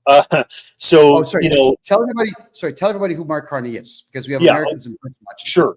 Okay, so Mark Carney was the former governor of the Bank of Canada, hired by Stephen Harper, then hired by the Bank of England, and is now running for the leadership of the Liberal Party of Canada. Looks decent in a suit, but because of that pedigree, when he looks down the camera lens and says that he wants to spend 150 trillion with a T dollars on green on the green agenda, and people nod their heads and think, oh, well, that sounds reasonable. No, that's crazy. That's insanity. That's 100 times the Canadian national debt. It's over 4.5 times the size of the U.S. federal debt. That is an astronomical sum of money. And how is he going to do that? Because the government of Canada doesn't have that money. The government of the United States doesn't have that money. Most governments combined don't have that money. He wants to use central bank digital currency. He is one of the brain children behind this, and use it to manipulate your private finances into his ideas of what you should do with regard to your fuel and your spending and electric vehicles and all this type of stuff. And he does it because, he's smooth and he's slick and he wears a good suit. And he's been a governor of a couple different banks. And so people think, oh, yeah, all right, whatever. But it's really insanity. It's some of the most astronomical sums of money you could possibly imagine for this whole kind of, green pixie dust, DEI progressive kind of stuff, right? Yeah. He actually says he wants to see higher carbon taxes. All right. So essentially, Mark Carney, who could be the prime minister if Trudeau steps down. This is the lunatic that they're talking about making prime minister for a short while. So let's just say, for argument's sake, he gets in March 1st. The Canadian election is in November. That gives him more than half a year to implement a central bank digital currency. Is that enough time for a crazy man like him to do that? If we let him. There are countries where they've attempted this, like Nigeria, for example, and they literally are burning effigies in the streets and protesting and causing problems at the banks, because what they do is they get rid of the large currency. They get rid of like the $50 dollar notes, the $100 notes, and people were literally walking around with wheelbarrows full of small, bill currency. It's a terrible scenario. Excuse me, I got something in my throat. And so yeah, this stuff is real. It's what these globalists plan. Mark Carney is one of the brains behind this stuff, and it's going to mean tremendous hardship, not only for Canada, but this guy's going to try to sell it to the European Union and other countries. And we need to have somebody like Donald Trump that says, no, I don't want to have one crypto to rule them all. I don't want central bank digital currency. I don't want to go down this route. See, like China loves this stuff because they know that people want to get their money out of the country. So if you don't have cash and it's merely an agreement between the various central bankers over what the exchange rate is, then it's impossible to go to a cab driver in Shanghai or something and do a different exchange rate than what the government offers. Like that's the thing when you go to like Havana in Cuba, or you go to Venezuela and Caracas. There's what the government offers you as the official exchange rate, and there's what you can do as private deals on the side, which is the real market exchange rate. Well, if you get rid of cash, that's not possible. So dictators love that stuff.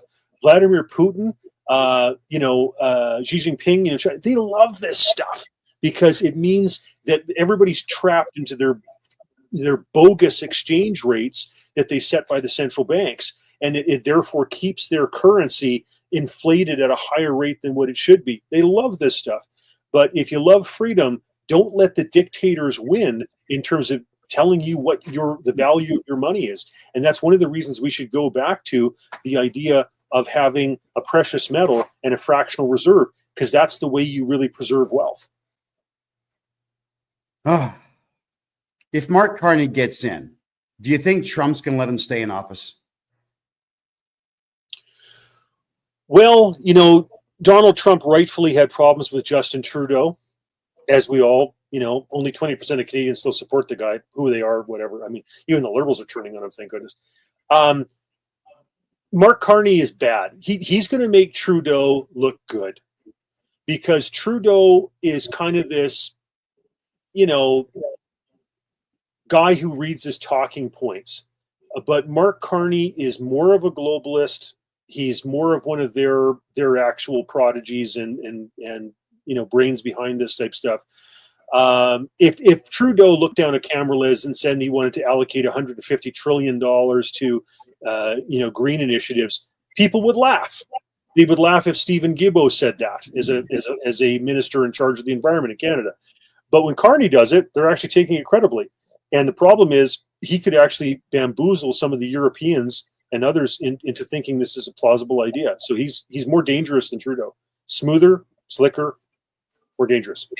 Is he really that charismatic that he could say to just literally go to some place and say, hey, we're going to go between 10 and 100 times our current national debt to build green energy, and have everyone say, like, yeah? Is he really I'm not sure it's that he's charismatic in the sense that he believes he's got well, maybe he does. Maybe he does sense he has a divine mission or some sort of, otherworldly, element to him to do this. And this is his mission while he's here on Earth. Maybe. But I think the problem is he's the gray man.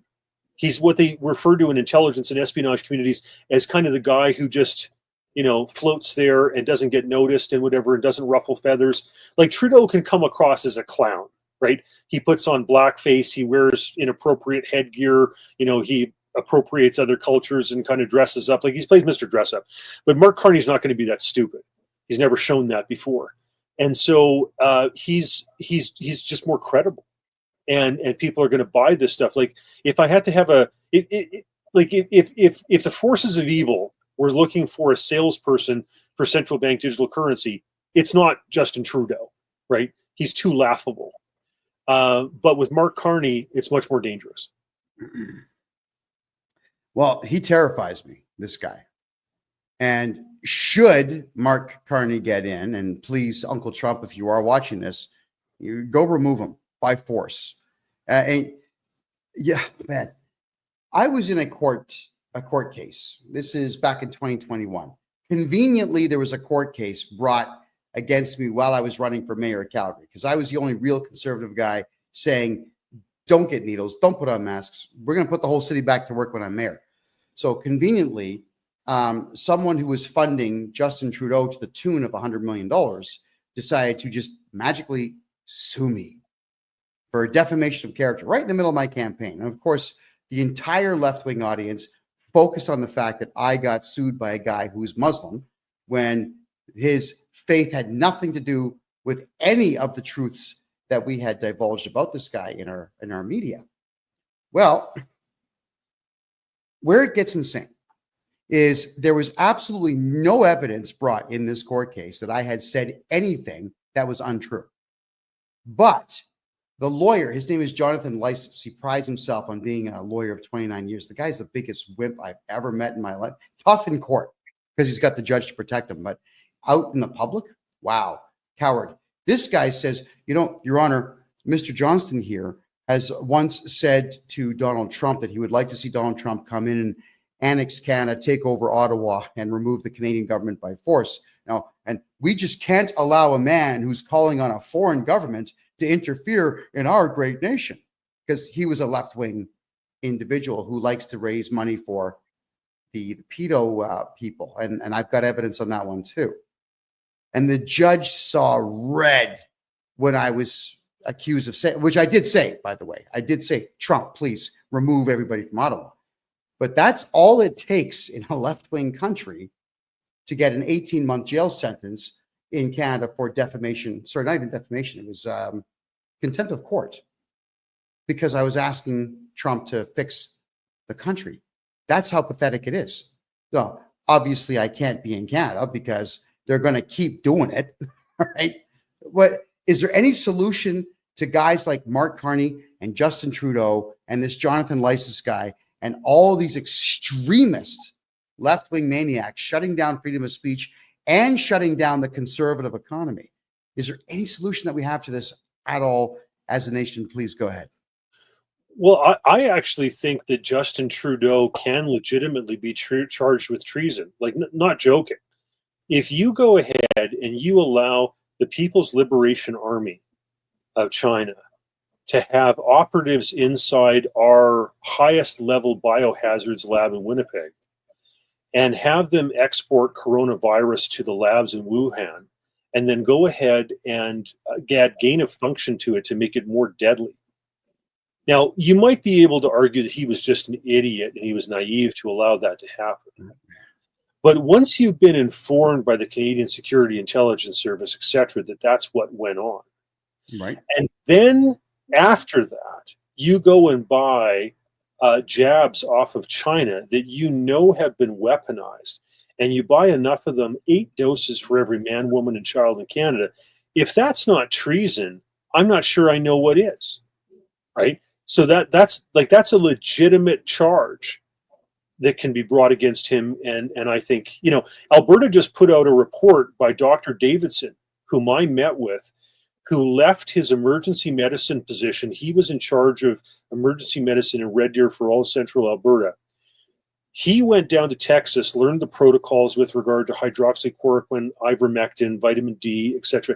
Came back, treated friends of mine, including former member of Parliament Eric Lowther. And he was threatened with having his medical licenses, his doctor's license removed. This guy has been involved now in a report. The report is scathing. I was at a meeting on Thursday last week. If somebody had 2 Pfizer jabs, they are 10 times more likely to have had myocarditis. If they had 2 Moderna jabs, they're 14 times more likely to have myocarditis.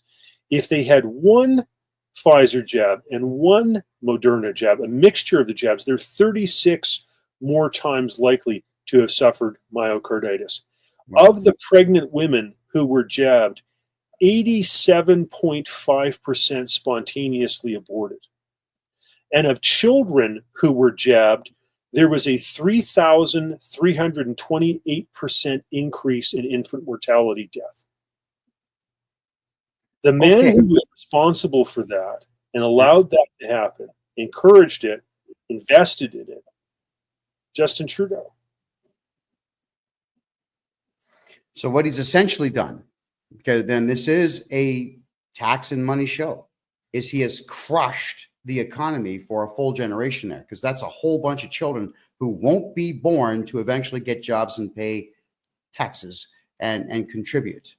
So that is unto itself treason, just eliminating a swath of the populace who could conceivably carry on keeping an economy flowing. And the reason I bring that up is it was once told to me by an economist back in 1988 that Canada needs another 100 million people. At the time, I think the population was about 28 million. It needs another 100 million productive, intelligent, driven people to build a proper international economy. And, here we are with 40 million, but 11 million are imports from Africa, the Middle East, and China who don't speak English. And if you want a prime example of that, when I fight the Canada Revenue Agency, there's 30,000 diversity hires from Africa that nobody understands. It's bizarre that he has eliminated all of Canadian culture and all hope of an economy in Canada. So, question then, could Trump fix the Canadian economy if he chose to annex the country? Well, so the guy who's really got this right in terms of fixing this stuff is Milei in Argentina. If Trump and crew go down that path and get rid of the DEI and get rid of, the overspending and get rid of the waste and drain the swamp and all the stuff that he probably wishes he'd done in his first term in 2016, it's going to be huge. And there's going to be a ton of Canadian money who just decides to leave Canada and go to that. There's no doubt about that. And frankly, we need that done in Canada. The Liberals aren't going to do it. Trudeau didn't do it. Carney's not going to do it. Freeland's not going to do it. Will Pierre do it? I hope so. Even with Harper, the bureaucracy grew The CBC grew. So we need it. We need it bad. Like I said, we've got a housing bubble that's about to burst, and we need somebody who's going to come in and really right size the Canadian government. I mean, talking about the CRA, I could do that. We could do a whole show on that. But they actually have more people employed in the CRA than the entire Canadian military. It's ridiculous. And for our American friends, that's the Canada Revenue Agency. They're kind of like the IRS, except really, really dumb, and they don't have guns, and they actually don't have any authority whatsoever. And this I know because I fight the Canada Revenue Agency every single day. And you know what? In a fight against the CRA, Rob, I've got the boxing gloves on, and they haven't even shown up for the fight yet. That's how pathetic they really are. And I'm educating a lot of people on that. So we've covered quite a bit in the last 95 minutes here. So now what we got to do here is offer solutions. So let's talk to our Canadian friends first. How do they keep money in their pocket? Aside from having me get your taxes back for the last 10 years, everyone, which I can do, how do Canadians protect what they have? Go ahead. I think one of the best things you can do is if there is a relatively local gold mining or silver mining company, to get involved in that, because gold and silver are precious metals, and they just they're the resilient things. What people fell back on during the Weimar Republic, which could become a global thing, and so that's real. Now Warren Buffett makes a good point, and what he says is that if you took all the gold in the world and put it into a big cube, I think it would be 53 feet by 53 feet by 53 feet. Okay, that's all the gold in the world. And it's not producing anything. It's just sitting there. It's a storage of value, let's say. But if you own a company, a mining company that produces gold or produces silver or produces copper, okay, then you're being productive. You're getting a return on investment with that, as opposed to just having it sit there as a storage of value. There's a lot to be said about having a storage of value, because, like I said, all the governments are going to be inflating money terribly. They're going to be monetizing the debts, so there's value in that. But having shares in some of those companies that actually produce the stuff and have an ROI, great stuff. I would also argue it's hard to beat oil, right? Because it's been effectively the backing of the U.S. dollar since the U.S. pulled out of convertibility to gold in 1971, when Charles de Gaulle wanted to repatriate French gold from the United States to France. Nixon pulled off the convertibility, and then what happened was the Saudis made a deal with the U.S. where the U.S. would provide protection to Saudi Arabia. There's an ongoing feud there between the Iranians and the Saudis and what have you. But anyhow, U.S. would provide protection. The Saudi royal family could get trained in the U.S. Air Force, fly F-16s, etc., all that stuff. In return, the Saudis would make sure that all oil purchases of Saudi Arabian oil were done in U.S. dollars. So that became the petrodollar. So it's hard to say that oil is not a safe bet. I remember Jim Cilia, who was a former member of Parliament for Calgary Centre. He used to say he made a lot of bad decisions economically, financially in his life, but the one thing that always saved him was that every 3 years or so, oil went through its cycle. When people told you, that oil was going to go to $150 a barrel, it was time to sell. When oil was down at $40 a barrel and people said it was going to be worthless and there was no point and everybody was going to be switching over to hydrogen or God knows what, he said that was time to buy. And he said every 3 years or so going through that cycle saved him and buoyed him up economically. So I think those are real. Those are all good investments. If we're going to be going through some financial instability, if the forex exchanges, who knows if the Russians, the Chinese are going to have implosions, if the euro is going to go down, whatever, those are pretty solid. All right. And on a more basic level, because you're talking about gold, silver, and oil. Yeah, I mean, I agree with what you're saying, but will the average person get involved in that? What can Canadians do, let's say, just on a daily basis here to protect themselves from any and all imminent crashes of the Canadian dollar? Well, continue to use cash, because I don't think you really want to find out what a cashless society is like. It's the ramifications in terms of lack of privacy and everything else are going to be drastic. Like, you have to imagine if the CRA, the Canada Revenue Agency, could just say, you know what, Kevin, I think you owe more money than what you've, filed out and self, kind of filled out your taxes for. So we're going to assess you an extra $10,000. Don't worry about it though. We'll just take it out of your e-wallet. Yeah. That's what's coming, folks. That's what Carney wants. Okay. And that's what China has. If you want to understand central bank digital currency, all you got to do is look at the digital yuan in China. That'll tell you everything you need to know.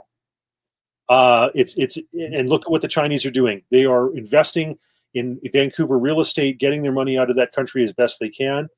So you don't want to go there. And so, real estate, has its place. But the problem is, the government tracks all that stuff, whatever. I mean, God knows I've been through my iterations with the CRA. When I sold a property, they took 75% of the equity, and it wasn't based on reality, right? I'm taking the tax court over that stuff. They took way, way, way more money, hundreds of thousands of dollars more than they ever wrote. Yeah, well, let's talk about that one for a quick second here, because I know a lot about that. Obviously, with the tax job I do here, is the Canada Revenue Agency is just assessing everybody. And an assessment in Canada is not what you actually owe. It's a guess. I have a guy, his name is Mike Kexum. He's the regional manager for Southwest Ontario, in a recorded conversation that my lawyer says, put it out, but not yet, where he states that an assessment is just a guess. And on these assessments, if they send you warning letters and you ignore them, they will go to the bank, issue a requirement to pay letter, which the bank is not obligated to do anything of. But the bank says, yeah, you know what? We're not going to take the chance that the CRA sues us, and we know Canadians won't sue us, so let's give the money to the CRA. But here's the deal. For everybody who doesn't understand the Canada Revenue Agency, they don't actually sue people unless they know that there's a guaranteed win because they pre-greased the palm of the judge. They're not suing anybody. Now, we, the people, have to start criminally charging these bank managers and suing the bank managers personally and the banks to stop this practice. And what Rob, you said is correct, because when they assess my clients, I have the option to appeal, and we appeal everything for every client and push it into the future a couple of years, which gets us 2 years of time to move their homes into numbered corporations, move their money to the States or here to Panama, move their cash into crypto or gold or silver. We can clean them out on paper. So if we were to lose in court, which I don't do, there's nothing that the CRA can take. If it's a central bank digital currency, everybody, Rob's right. They're just going to take it. And Rob, I got another example to give you here. Ford is in negotiations with the Royal Canadian Mounted Police that if you are actually speeding in your new Ford, it's going to tell the RCMP you're speeding, who will issue an automatic ticket and your bank account will get debited. That's what Ford and the RCMP are negotiating right now with the federally chartered banks. And that's not even with the central bank digital currency yet. So what then? Go ahead. Yeah, no, years ago, I decided to go down the rabbit hole of central bank digital currency. And the more I learn, the more disturbed I am. It is dystopian. It is Big Brother. It is absolute control. Like the best word to describe central bank digital currency is control. They can expire your money, say it's no longer good in 3 months. They can tell you and dictate to you what it's going to be spent on, like an electric vehicle, etc. If you criticize the government, it can be put in hawk. It can be held onto. It can be expired. It can be seized. It can be fined. Like I said, you just have to look at China. They'll even take your pets in China, right? If you don't agree with the government type of thing. Like this is where this stuff is going. And so people have to understand this stuff and just, fight it. Keep your cash, invest in stuff that's real. That's why I say gold, silver, copper, oil, platinum, whatever. Like there's stuff that actually has, real tangible value. And I'll be honest, I'm very skeptical of crypto because it's electronically based. All you need is a massive power outage, an EMP, polar shift, any of those types of things. And that stuff's all, serious trouble. Yes. Oh, yeah, I understand what you're saying fully. I mean, I like crypto because everybody's beginning to trust it more than any of the world banks out there. And I certainly would rather have Bitcoin than euro dollars right now, or yuan, or ruples, or rupees, or anything else out there. That's the truth. But you're correct. Electromagnetic pulses are not as difficult to create as we originally had thought. It could happen. But I mean, that would also affect the banking system too, equally as much, I would think. So I've often said this: if you want to shut down the economy, just get a bulldozer and attach a chain to those big power towers all over Canada and all over the United States, and just drive, and they'll all come down. That'll kill power in a town for a few days. That's enough to cost billions of dollars. It could actually put people out of work. Now, when they put the towers back up, you tear them back down. That's all it would take to shut down the banking system anyway. So I just have to, I guess we'll say, politely state that Canadian money and Bitcoin are subject to the exact same thing, because I don't think that the Canadian dollar is stored in safes anywhere. I think it's just out there as digital numbers. Tell me if I'm wrong, please. Yeah, no, I mean, like I said, there's been so many mistakes made on the currency and monetary fronts over the last number of decades. The last coin that we had in Canada that was based on any real precious metal in it was the penny, right? That's gone. We got rid of silver in our coins back in the 60s. We got rid of the gold bullion reserve back in the 60s. We've all been floating on this fiat currency with nothing back in it for decades now. And that stuff always comes back to haunt you. There's always a boomerang effect on that. And you can look at the French when the monarchy returned and they started doing the fractional reserve, and the French overprinted money, etc. And they got into inflationary thing.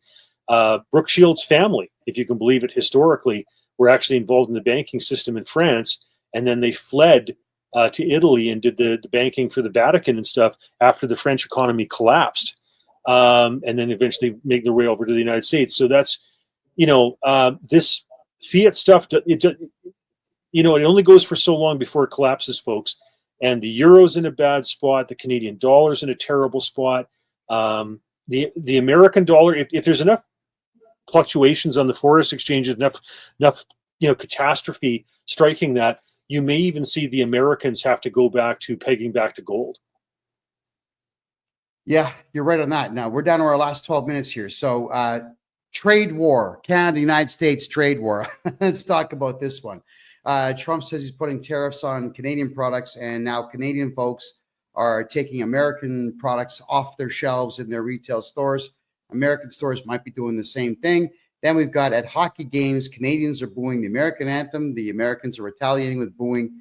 Now this trade war thing, who wins in this and who loses?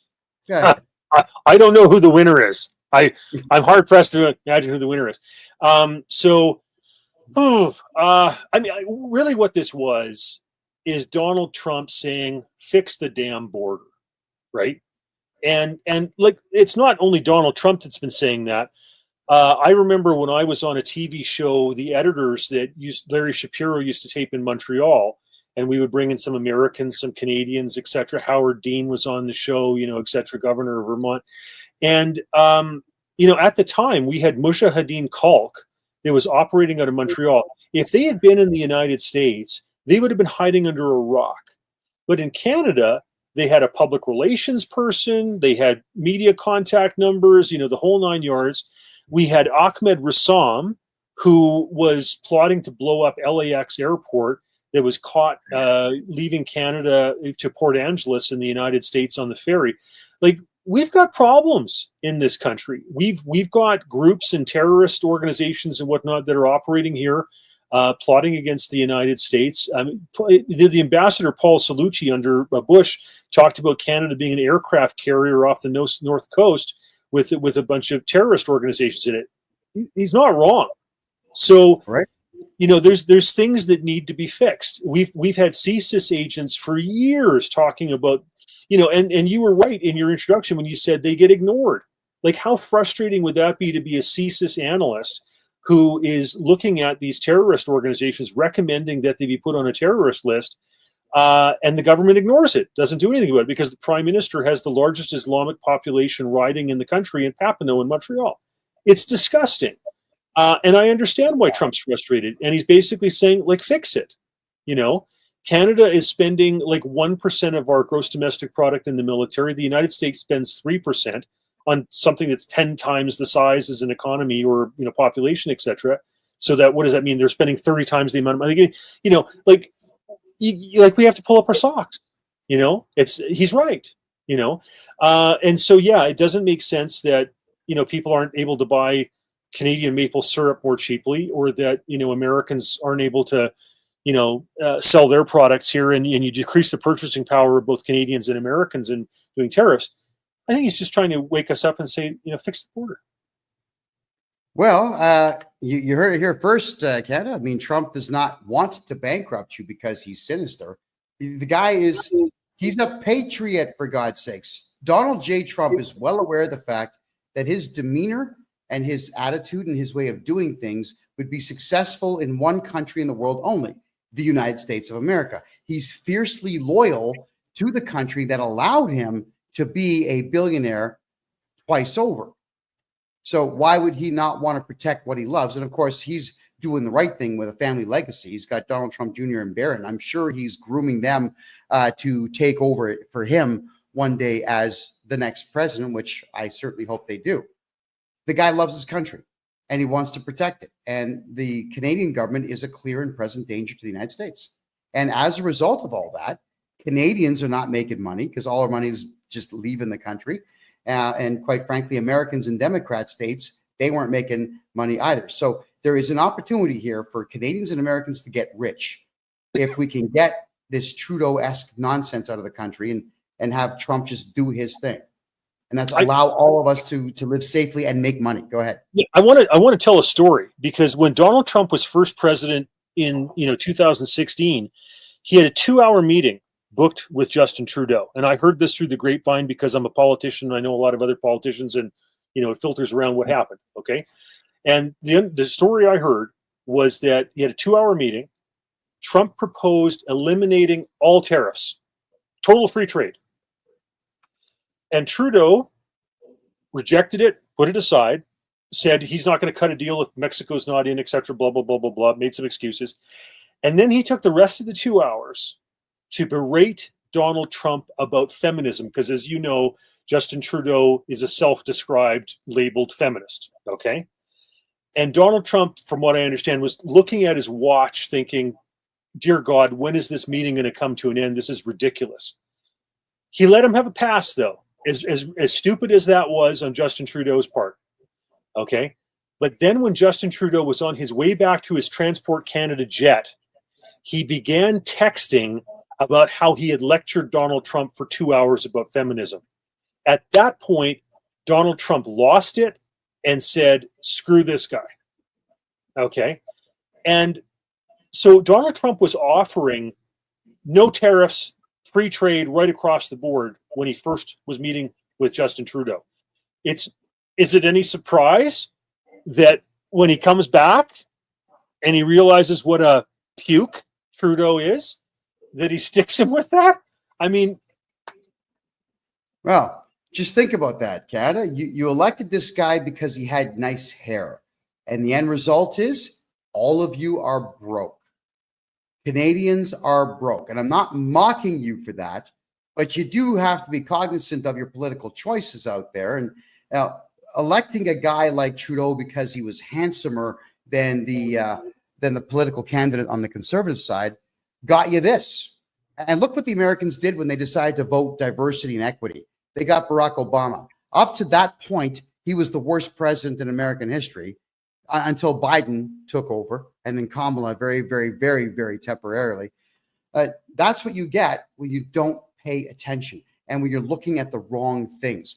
Yeah, I think everybody out there right now, Rob, maybe you agree, maybe you don't, but everybody out there has to start talking like Mr. Wonderful, Kevin O'Leary. I don't especially care for the guy. But when he comes out and starts talking about, I want to make money, and then he gives away for free tips on how to make money. We need 10,000 of those types of guys getting all of us to listen to them so that we can all get wealthy. Because now, Rob, just to give you an idea of what's going on in my life, in Canada, this is how bad the entire Canadian economy is and so on. I was put under a court order that there's 152 people I could not talk about and 12 subject matters I couldn't talk about. The Canadian government made it clear to me that I was only allowed to podcast for 2 hours a week, and that there was a leeway for me to go 10 minutes over my time, which meant that I was making less than $900 a month in Canada. My rent was $900 a month. So to eat, I had to cut grass and clean the house and whatnot that I was living in. That's how pathetic that is. I leave Canada. I come to an ultra-conservative country with one unified culture, and I make $500,000 in less than a year. So there's money in Panama. There's opportunity outside of communist countries, everybody. If you're looking to make money, my advice is get the hell out of Canada. Rob, your take. We're down to our last 4 minutes here. Yeah, when Obama was president, the Canadian dollar was actually trading above par. We had more purchasing power than the US dollar did. I remember at that time in Detroit, you could buy a 12,000 square foot Tudor Revival mansion built by, an automotive king, for $200,000. It's a hell of a lot. Now, okay, the Canadian dollar is at a 40% deficit to the American dollar, and it's probably going to drop further. So, it's time to change who's at the helm, and I hope that we move along the lines of what Milei is doing in Argentina, because, like I said, they can't raise the interest rates high to fight inflation because it'll bankrupt themselves. They don't even have the ability, if the economy tanks, to cut the rates very much because then people won't buy the debt instruments. So they either have to cut spending or they have to inflate the money supply. And I think a lot of politicians are lazy. Most politicians in the Western world are lazy. They're going to inflate the money supply. What they should be doing is what Milei is doing in cutting spending. That's what they should be doing. Yeah. Well, Milei cut 20,000 government jobs in the first couple of months he's in office, and look what's happened. They're actually flourishing for the first time in a while. And I'm getting some questions in all the chat rooms here about what were you not allowed to talk about in Canada. We're down to 2 minutes. I really can't get into that. It's a long list of things I can't talk about in Canada. There's no bans on freedom of speech here in Panama, let me tell you. You can say what you want here, and I intend to. My mouth's going to get a whole lot bigger than it already is. Rob, tell people who you are and how they can find you. Well, Rob Anders, former member of Parliament. My email address, robforblue@gmail.com, ROB, numeral 4, blue, BLUE, ampersand, gmail.com. As a result of some of the shows I've done in the past, people ask me to add them onto my list that I send out emails about central bank digital currency. I'd be honored to do that. So, yeah, keep cash, folks. Yes. Rob, listen, it's always a pleasure to have you here. I know you're a banking expert. You've been a politician for over 20 years in Canada. You're one of the rare politicians out there that the Royal Canadian Mounted Police has raided your house because you're just too damn clever. And you've told too many, truths. But thanks for fighting for Canadians. Thanks for fighting for freedom in general. And thanks for being here tonight. Greatly appreciated. Much appreciated. It's an honor to be with you, sir. Thank you. Take care of yourself. Good night. Wow, that's Rob Anders, everybody. Check him out right there. Always a pleasure to have him on the show. I'm grateful beyond reproach that he's able to give us some time to talk tonight about these very pressing issues. Now, I know it sounded more like a bit of a political show tonight, everybody, but I want y'all just to be aware of the dangers of bad leadership, but also to pay attention to what really is going on, because I do want Canadians to be wealthy, whether you think so or not. And you're not going to do it if you're still in Canada scratching around for what's left over. You got to leave and look for other opportunities. And in Trump's America, there are opportunities. Here in Panama, there's opportunities. Argentina is thriving right now. There's opportunities elsewhere. Try not being afraid. Get out, try something brand new. I left my comfort zone, and I've never been more successful in my life. Here in Panama, I'm having an absolute blast. And don't forget, everybody, yes, I am Canada's #1 income tax and corporate tax expert. I will go back 10 years and get you back at least half, up to 100% of all your tax money back. If you've got a corporation that's suffering in Canada and the United States, I can take all that debt away in less than 3 days now. I've perfected my craft. Get a hold of me on my personal website at kevinjjohnston.com. Thank you for being here, everyone. We'll see you in a week. Take care and good night.